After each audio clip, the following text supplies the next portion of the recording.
In September 8th, 1987, on a foggy Tuesday night in Atlanta, Georgia, something truly bizarre, something supernatural happened, and still remains a mystery to this day. 1114 Fountain Drive was a modest 3-bedroom home built in 1945.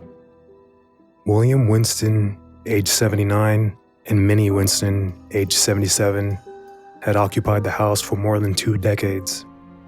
They lived alone. Their 3 children were all adults by the time of the incident. Minnie was a loving wife and caretaker of William, who was in poor health, bedridden, and underwent dialysis regularly for his bad kidneys. On the night of the incident, Minnie decided to take a bath while Willie rested in his bed.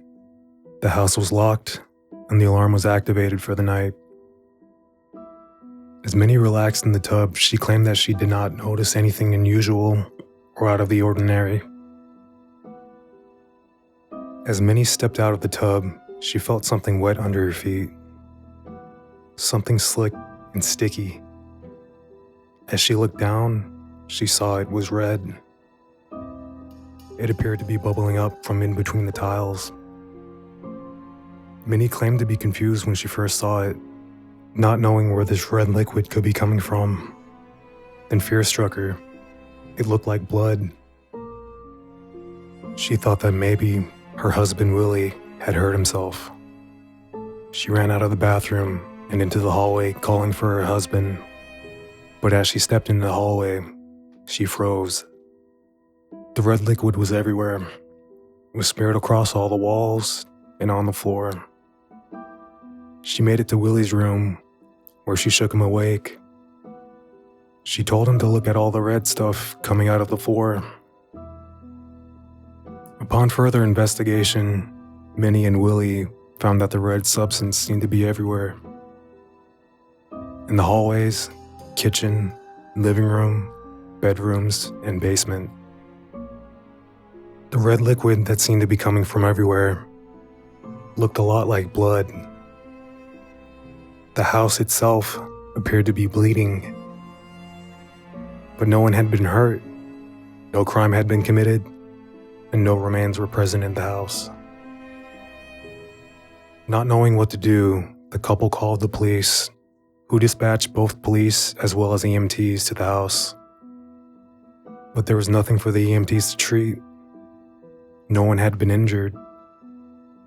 There appeared to be no clear source for the substance. There was no explanation to explain how it had gotten there. There had been nobody else present at the house, except for the couple, and there was no evidence that anyone had broken into the house. Police officers at the time had thought that the so-called blood could be anything, paint or some type of rusty fluid. Samples of the red substance were taken off to the Georgia State Crime Lab to be tested. The results came back. It turned out to be blood, human blood. The lab tests confirmed that it was neither Willie's or Minnie's blood. The blood from the house was type O, while Willie and Minnie were both type A. The police were puzzled. They couldn't figure out whether or not a crime had actually taken place. The Atlanta police held a press conference on September 10th, 1987 about the case. They acknowledged that there was copious blood found inside of the home and that it was not from the owners, Millie and Willie Winston. But they did not have answers to give to the press. Detective Steve Cartwright, who was an investigator of the case, had said as he was speaking to the Associated Press, "It's an extremely strange situation. I've been on the force 10 years. I've never seen anything like this." Many more new investigators began investigating the house, but had no more luck than the other detectives.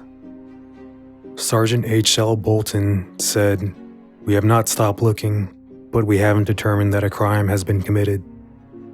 The public was fascinated by the house. People would stand outside of the house to come and witness the house that bleeds. People found out the couple's phone number and would call the Winstons day and night. Minnie Winston told reporters, "The phone rang all night. I'm fed up with all this." Eventually, the investigators simply gave up. With no evidence of a crime, there was no reason to continue investigating. Many people have speculated on what actually happened that foggy night in Atlanta. The case to this day is still unsolved.